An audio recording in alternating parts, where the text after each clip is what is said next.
I obliterated my mental health by 3D printing every single one of the original 150 Pokémon. And I painted all of them. This was a project more brutal than a prison sentence. The timing on this project couldn't have been worse, but more on why that was later. I worked tirelessly on building this collection, making sure each Pokémon is true to scale relative to each other and relative to this little Ash figure. And there are a few exceptions to this size, like Arbok, which I saw was 11 feet long, but I misinterpreted that as 11 feet tall, so this is a really huge Arbok.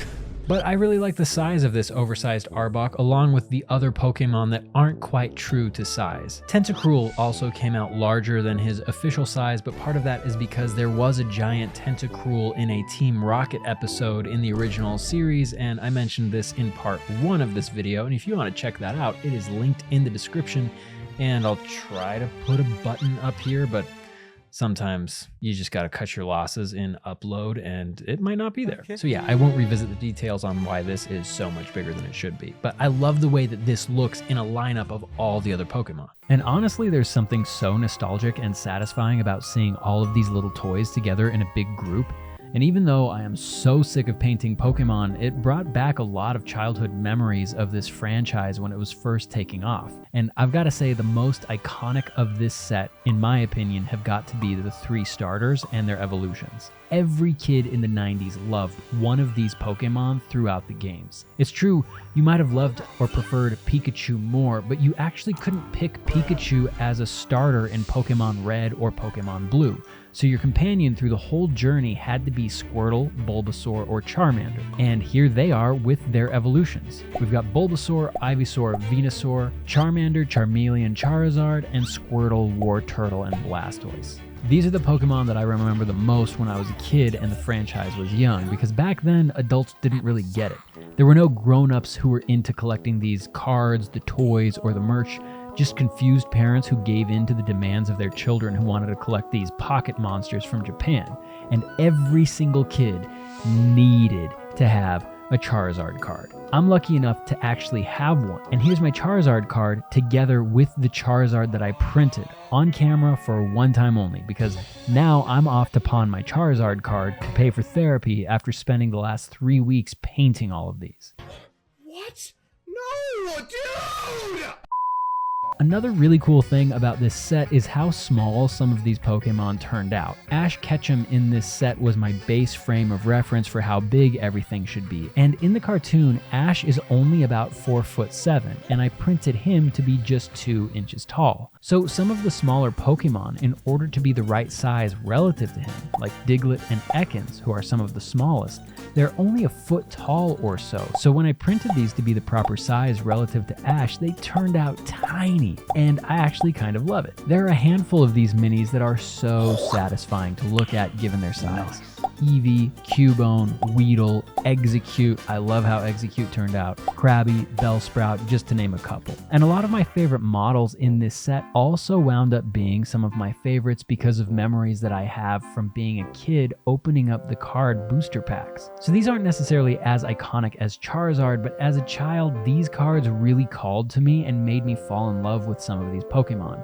Gyarados, Chansey, Zapdos, these were such iconic cards to me, some of my favorites, and while I worked on Chansey, I thought a lot about the card. I still have it, and I can still remember standing outside of Sears in the Chapel Hills Mall in Colorado Springs when I opened my first booster pack, and this was the holographic card that was inside. I also remember spending a strange amount of time looking at my cards of Bellsprout, Weepinbell, and Victory Bell. I'm not really sure what about the artwork stood out to me as a kid, but I really loved these cards and I would draw them at school. And when I printed these, they turned out okay, except for this. I don't know what this is. Other honorable mentions are Oddish, Gloom, and Vileplume that turned out really cool in this set, and although these next Pokemon are not my favorites, I really love how the paint job turned out on Butterfree, Pidgeot, Arcanine, as well as Seaking and Goldeen, and I really think that Goldeen looks like Billie Eilish for some reason. But we'll come back to these printed models in a moment. During this project, I also learned a ton of really interesting Pokemon facts. Some of them were really cool, and some of them I could have gone without knowing. For instance, Clefairy was originally supposed to be the mascot of the franchise, but Pikachu Pikachu was chosen early on because of its popularity and gender-neutral look. But Pikachus do have genders, and you can tell if a Pikachu is male or female by the shape of the tail. A heart-shaped tail indicates a female, and a flat tail means it's a male. This one is a male, and you can tell because it's got absolutely nothing going on behind those eyes. Just like yours truly all through middle and high school. I wasn't voted least likely to be successful, but I'm pretty sure that all my teachers were betting on me doing nothing with my life. And they were right. You also might not know that Rhydon is the first Pokemon ever created. Even though it's number 112 in the Pokédex, it's actually the first Pokemon that was ever designed outside of the Pokemon universe lore. If you look at the universe lore, it's actually probably Arceus that is the first Pokemon ever, but since Arceus isn't part of the original 150 Pokemon, we're not even going to worry about printing or talking about it. Alright.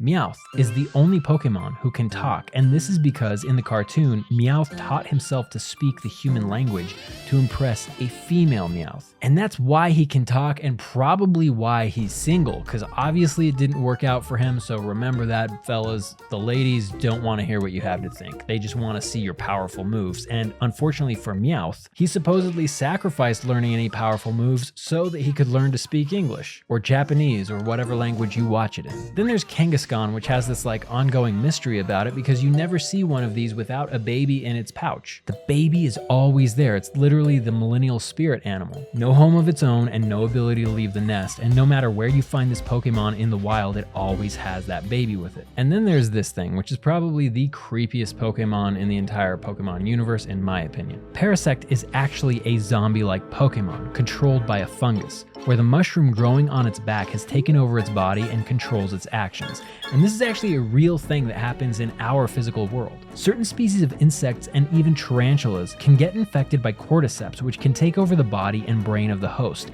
It's real, and it's actually the inspiration behind the fungus in the Last of Us video game and TV series. And oh my gosh, these images of tarantulas taken over by this thing make my skin crawl. So what all of this means in Pokemon is to get a Parasect, which evolves from the Pokemon Paras. That evolution process is literally the Paras dying and being taken over by this mushroom thing growing on its back. Another Pokemon with real-world inspiration is Poliwag and all of its evolutions. The spiral on these Pokemon are actually representative of intestines that are often seen through the translucent skin of tadpoles. So this swirl on these Pokemon's bellies are actually their intestinal tract. Gross. Slowbro is one of the only Pokemon that can actually devolve. According to lore, if the Shelder on its tail lets go, Slowbro can revert back to being a Slowpoke. One of the other things that I learned is there's this really weird Ditto and Mew connection. These two Pokemon share the same weight, color, and are both the only Pokemon that can learn the move Transform. Some fans speculate that Ditto is a failed clone of Mew. Ditto's shiny form also resembles Mew's. They're the same color. And that furthers the theories that these two Pokemon are connected, which is too bad if it's true, because that means that Ditto could have been the second or third most powerful Pokemon in the original lineup, but instead, this failed clone became the game's breeding slave, abandoned in Pokemon daycares across the world, forced to give birth to Pokemon eggs by the millions. Yeah, boy. So you sickos can hatch a shiny Pokemon of your favorite species. Hashtag free the Dittos. That's gonna be my social justice project for 2025 if I ever recover physically and emotionally from printing and painting all of these things. And painting and printing all of these Pokemon was actually a bad idea because at the same time I was working on this video, I founded a business with my wife. It's called Nightweave, and we make functional, sensory-safe, unbelievably soft cloaks for the journey there and back again. So next time you decide to travel from Pallet Town to Cinnabar Island, make sure you grab a cloak as part of your gear so you don't catch a cold. Because gaming is hard work and you'll want to have one of these to cozy up in. And if you use coupon code NIGHTLOOT at checkout, it'll give you 10% off of your order. But yeah, anyway, building a business like that is probably as stressful as watching Porygon on TV. Because you might not know this, but an episode of Pokemon featuring Porygon aired in Japan, and it triggered seizures of nearly 700 children in the country, all due to flashing lights in the episode, which led to it being banned and never being aired again. It's literally the forbidden Pokemon episode, and I kinda wanna watch it. It is forbidden, and so I must see it. This next fact kind of blew my mind. Wheezing and coughing were originally supposed to be called NY and LA, NY and LA, which stand for New York and Los Angeles because those cities are so smoggy. And honestly, I prefer coughing and wheezing, and coughing is actually one of my favorite models from this entire project. I just love the way this thing turned out. I printed it in transparent 3D resin to get a gas effect coming out of it, and it looks so cool. And I did something similar with Haunter and Ghastly, which turned out okay, but the transparent print effect really hits hard with this Gengar, which is also one of my favorites from this set as well. Another little detail that kind of escaped me as a kid is Articuno, Zapdos, and Moltres have numbered names. Articuno, Zapdos, and Moltres. All their names end in Spanish numbers, 1, 2, 3. And this represents their order as legendary birds. That's so silly, but cool. Some other honorable mentions and facts that I learned while doing this. Ekans is actually snake spelled backwards. Arbok is cobra spelled backwards, except it's not spelled quite right. Machamp is supposed to be able to throw 1,000 punches in 2 seconds, and that's why it can get so confused and hurt itself when it's using some of its attacks. And nobody knows what Tangela looks like under all those vines. A couple other things that came up while I was making this project that I am not going to fix because I'm kind of just over it is this Venomoth model actually broke during printing 3 different times, but on the 3rd time, the wings separated perfectly from the body.